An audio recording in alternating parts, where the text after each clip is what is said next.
जय श्री राधे, जय श्री कृष्णा।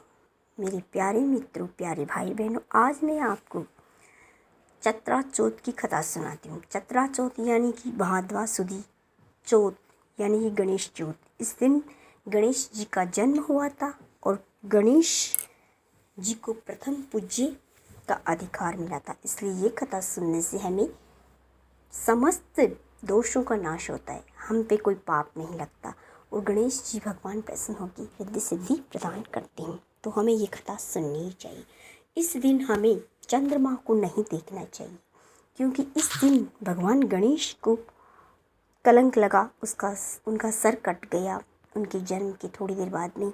तो उसी दिन से माता पार्वती क्रोध में आ गई और सभी देवताओं को कहने लगी कि मैं सारी पृथ्वी को नष्ट करूंगी, सभी के पुत्रों को मार दूंगी। इसी कारणवश माता पार्वती के क्रोध के कारण चंद्रमा को नहीं देखा जाता, क्योंकि इस दिन पार्वती जी का क्रोध होने का कारण गणेश जी का सर कटना था। वो अपने पुत्र के सर कटने से काफ़ी दुखी हुई। तो मैं आपको ये कथा सुनाती हूँ। एक बार भगवान शंकर और पार्वती जी धरती की यात्रा करके कैलाश पर लौटी, तो पार्वती जी ने धरती के लोगों की ममता और पुत्र माता के ऐसे लोगों को देखा कि उसकी ममता उमड़ गई। वो कहने लगी शिव जी से कि मुझे एक पुत्र चाहिए। परंतु महादेव जी ने कहा, देवी तुमने जो बंधन बांधा है धागे से, उससे तो तुम्हें पुत्र की प्राप्ति हो ही नहीं सकती, क्योंकि पार्वती जी ने अपनी ऐसी गांठ लगवा ली थी जिससे उनको पुत्र की प्राप्ति नहीं होती थी। वो तो दुनिया को दिखाने के लिए एक कारण था, परंतु जब संसार की उत्पत्ति हुई थी तो पार्वती जी ने अपने शरीर से पृथ्वी को निकाल दिया था, अपने गर्भ को पृथ्वी में धारण कर दिया था। इसी कारण पृथ्वी में हर चीज़ की उत्पत्ति होती है पृथ्वी के गर्भ में, क्योंकि वो पार्वती जी का ही गर्भ है जो पृथ्वी देवी को मिला है, जिससे पृथ्वी में हर चीज़ की उत्पत्ति होती है। ये देवी ऐसी है कि संसार के सुख के लिए अपने सारे सुख त्याग दिए। तो माता पार्वती को इस बात की लालसा हुई कि मुझे भी कोई पुत्र हो। वो अपने महल में गई और अपने ही महल से उन्होंने एक मूर्ति बनवाई, यानी कि पुत्र की जैसे उन्होंने एक पुतला बनाया और गणनायक भगवान से प्रार्थना करने लगी कि हे गणनायक, अगर मैंने सच्चे हृदय से अपने पति को पूजा की है, अपने पति की सेवा की है, अपने पति की मैं पतिव्रता स्त्री हूँ, तो मेरे इस पुत्र में मेरे पति के नाम से प्राण दे दूँ। गणनायक भगवान को किसी न किसी रूप में अवतार लेना था, इसलिए उन्होंने पार्वती के पुत्र में अवतार लेना बहुत ही उचित समझा और वो पार्वती से कहने लगी कि हे माता, मैं स्वयं आपके पुत्र में प्रवेश कर जाऊंगा और आपका पुत्र बन जाऊंगा। गणनायक भगवान पार्वती जी के बनाए उस पुतले में समा गए और हाथ जोड़कर बोलने लगी कि माता, मुझे आज्ञा दो। तब माता ने उसका नाम गणनायक के वरदान से प्राप्त करने के कारण उसका नाम गणेश निकाला और उसने कहा कि तुम महल के बाहर खड़े हो जाओ, कोई भी महल के अंदर ना आ पाए, क्योंकि मैं स्नान कर रही हूँ। गणेश जी को एक गदा दे दी और खाने के लिए लड्डू माता जी ने, और कहा कि तुम बाहर द्वार पर खड़े रहो। तभी माता पार्वती जी स्नान करने लगी और द्वार पर महादेव जी आए। गणेश से कहने लगे कि तुम कौन हो? तब गणेश जी ने बोला, मैं अपनी माता का पुत्र हूँ। शंकर भगवान को हंसी ठिठोली सूझी थी, वो अंदर जाने लगे। गणेश ने उन्हें रोका, परंतु महादेव जी नहीं माने। कई बार गणेश जी को कहा कि मैं तो महादेव हूँ, लेकिन गणेश जी महाराज नहीं माने। फिर नंदी को भेजा, भृंगी को भेजा, समस्त देवगणों को भेजा, परंतु गणेश ने सभी को परास्त कर दिया और अंदर नहीं जाने दिया। इसके बाद में विष्णु ब्रह्मा भी पधारे, लेकिन किसी ने भगवान गणेश ने अंदर नहीं जाने दिया। बाद में महादेव को क्रोध आ गया, अपने त्रिशूल से गणेश जी का सिर धड़ से अलग कर दिया। गणेश जी का सिर धड़ अलग होने के कारण जब उसके मुख से माता की आवाज़ निकली तो माता पार्वती स्नान करती तुरंत उठकर बाहर आई और कहने लगी कि ये मेरे पुत्र का सर किसने काट डाला। तभी महादेव बोले कि हे देवी, ये कौन है? ये तुम्हारा पुत्र था? हमें तो पता ही नहीं था, हम तो अंदर आ रहे थे, इसने हमें अंदर आने नहीं दिया, इसलिए हमने इसका सर काट डाला। पार्वती क्रोधित हो गई और उन्होंने 9 देवियों के रूप में अपने शरीर को विस्तार कर लिया और सब देवताओं से कहने लगी कि अगर मेरे पुत्र को पुनर्जीवित नहीं किया गया तो मैं सभी के पुत्रों को मार दूंगी। देवता घबरा गए, हाहाकार मच गई। महादेव से प्रार्थना करने लगी कि देवी पार्वती को शांत कीजिए, परंतु कोई भी उनको शांत नहीं कर पाया। बाद में महादेव जी ने कहा कि तुम जाके धरती पे जाके किसी भी मनुष्य के पुत्र का सर काट लाओ। जो माता अपने पुत्र को मुख पीछे करके सोई है उसका सर काट लाओ। भगवान विष्णु गए, लेकिन धरती पे ऐसा कोई मनुष्य नहीं था। बाद में वो जंगल में गई तो जंगल में ऐरावत हाथी को श्राप मिला था दुर्वासा ऋषि से कि तुम पृथ्वी लोक पर जन्म लोगे, क्योंकि उन्होंने दुर्वासा ऋषि की दी हुई माला का अपमान किया था। इसी कारण उन्हें धरती पे ऐरावत जी को जन्म लेना पड़ा। उनका जन्म हुआ था। भगवान विष्णु ने सोचा इनकी मुक्ति तो करनी है, उनका सर काट के भगवान शंकर को ला के दिया और शंकर भगवान ने गणेश जी को लगाया। गणेश जी महाराज गजानंद हो गई, गज का सर पाके गजानंद हो गई। गणेश जी महाराज के कटे हुए सिर को भगवान शंकर ने चंद्रमा में जो अमृत कलश रखा था उसमें रख दिया।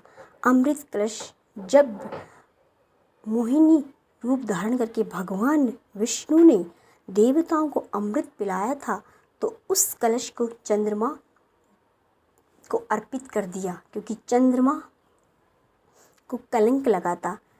उन्होंने अपनी पत्नी रोहिणी को अति प्रेम करने के कारण प्रजापति दक्ष ने दूसरी पुत्रियों के दुख के कारण उन्हें श्रापित कर दिया था और उस श्राप से मुक्त होने के लिए भगवान शिव ने उन्हें वरदान दिया था, मृत्युंजय मंत्र दिया था। उसके कारण वो श्राप से मुक्त हुए और उनमें अमृत कलश रखने के कारण पूर्णिमा के दिन वो पूर्ण चंद्रमा होकर स्वस्थ हो, ऐसा वरदान उनको दिया था। इसी कारण गणेश जी को उस अमृत कलश में रख दिया गया। इसीलिए चंद्रमा में इस सर को रखने के कारण इस चंद्रमा को नहीं देखा जाता, क्योंकि पार्वती जी उस दिन बहुत ही क्रोधित हो गई थी। एक बार भगवान कृष्ण जब धरती पर आए थे, धरती पर अपनी लीला कर रहे थे, तो उन्होंने चतुर्थी के चंद्रमा को देख लिया। देखने के बाद उन पर कलंक लग गया, चोरी का इल्ज़ाम लग गया। सत्राजीत नाम का राजा था, उसके पास एक मणि थी। भगवान कृष्ण ने एक बार हंसने मजाक में कह दिया कि ये मणि आप हमें अर्पण कर दो, क्योंकि हम पूरी प्रजा की रक्षा करेंगे, परंतु उन्होंने नहीं दी। भगवान तो मजाक ही कर रहे थे। सत्राजीत नामक राजा का एक छोटा भाई था, वो जंगल में उस मणि को पहन के चला गया। किन्हीं राक्षसों ने उससे मणि छीन ली और उसको मार डाला। जब ये बात सत्राजीत नामक राजा को पता चला तो उन्होंने कृष्ण पर झूठा इल्ज़ाम लगा दिया कि इसी ने मेरी मणि चुरा ली और इसी ने मेरे भाई का वध कर दिया। भगवान ने कृष्ण ने इस झूठे इल्ज़ाम को साबित करने के लिए, ये बात साबित करने के लिए कि मैंने मणि नहीं ली, जंगल में गए और जंगल में जब देखा तो उसका भाई मरा पड़ा था और मणि की चमक किसी गुफा में से आ रही थी। उस गुफा में जामवंती जी निवास करते थे, जो भगवान विष्णु का कई युगों से इंतज़ार कर रहे थे उनसे बाहुयुद्ध करने के लिए। जब भगवान कृष्ण जब जामवंत जी के गुफा में बढ़े तो उनसे बाहुयुद्ध किया। उन्होंने 28 दिन तक बाहुयुद्ध किया। अंत में जामवंत जी समझ गए कि आज तक धरती पर मुझे हराने वाला कोई जन्मा नहीं, परंतु ये कोई साधारण मनुष्य नहीं हो सकता, ये तो स्वयं भगवान है। ये जानकर उन्होंने भगवान कृष्ण से कहा कि आप कौन हो, मुझे बताइए, क्योंकि मैंने आज तक ऐसा इंसान नहीं देखा, आज तक ऐसा योद्धा नहीं देखा जो मुझे हरा सके। तब भगवान कृष्ण ने कहा कि तुमने मेरे राम अवतार के समय मुझसे वर मांगा था कि मेरी बराबर का युद्ध करने वाला मुझे मिले, इसलिए मैंने आज तुम्हारी ये इच्छा पूर्ण करने के लिए तुमसे युद्ध किया है। अब तब भगवान कृष्ण की ये बातें सुनकर जाम्बुवंत जी कृष्ण जी के चरणों में गिर गए और कहने लगे, मुझे राम वाला रूप दिखाइए। भगवान कृष्ण ने राम वाला रूप दिखाया तो जाम्बुवंत जी प्रसन्न होके अपनी पुत्री जाम्बुवंत जी को कृष्ण जी को सौंपा और कहा, आप इसे स्वीकार कीजिए अपनी पत्नी के रूप में। भगवान कृष्ण अब जाम्बुवंती को लेकर आने लगे तो मणि भी उनको अर्पण कर दी और कहा, ये मणि भी आप ले जाइए। तब मणि लेके आए और सत्यजित नामक राजा को दी तो सत्यजित नामक राजा प्रसन्न होके कहने लगे कि तुमने अपनी बात साबित कर दी है, तुमने ये साबित कर दिया है कि चोरी आपने नहीं किसी और ही ने की थी, मेरे भाई को किसी और ने ही मारा था। अब मैं आपसे प्रसन्न हूँ, मेरी पुत्री सत्यभामा भी मैं आप ही को अर्पण करता हूँ। तो भगवान कृष्ण ने सत्यभामा को भी स्वीकार किया और सत्यभामा को भी द्वारिका में ले गए। जाम्बुवंती, रुक्मिणी इन तीनों पटरानियों के साथ रहने लगी और उनका जो चंद्रमा देखने का जो कलंक लगा था वह भी मिट गया। अगर हम भी कभी गलती से चंद्रमा को देख ले चतुर्थी के दिन तो सत्यजित नामक राजा की कथा हमें अवश्य सुननी चाहिए। तो ये थी चतुर्थी व्रत कथा, गणेश चतुर्थी व्रत कथा। इसको चित्रा चौथ भी कहते हैं राजस्थान में चित्रा चौथ यानी कि गणेश जी के लिए डंके बजाए जाते हैं, गरबा खेला जाता है, गणेश जी के लिए गुड़धानी बनाई जाती है, गुड़धानी का भोग लगाया जाता है, गणेश जी की प्रतिमा ला के उनकी पूजा की जाती है, बेसन के लड्डू चढ़ाए जाते हैं और इनकी कई लोग तो 13 दिन तक पूजा करते हैं, कई लोग 7 दिन तक इनको घर में बैठा कर उनको अनंत चौदस के दिन विसर्जन करते हैं। ये सब करने से भी गणेश भगवान प्रसन्न होकर हमें मनवांछित फल की प्राप्ति देते हैं। इसलिए हमें भगवान गणेश की आराधना पूजा अवश्य करनी चाहिए और उनकी प्रशंसा हेतु उनकी जन्म की कथा अवश्य सुननी चाहिए। आपको मेरी ये कथा कैसी लगी? अगर आपको ये कथा अच्छी लगी तो मेरे चैनल को लाइक करें, शेयर करें, सब्सक्राइब करें। अगर आप मुझ पर प्रसन्न है तो कमेंट बॉक्स में जय श्री गणेश, जय श्री कृष्ण अवश्य लिखें। धन्यवाद।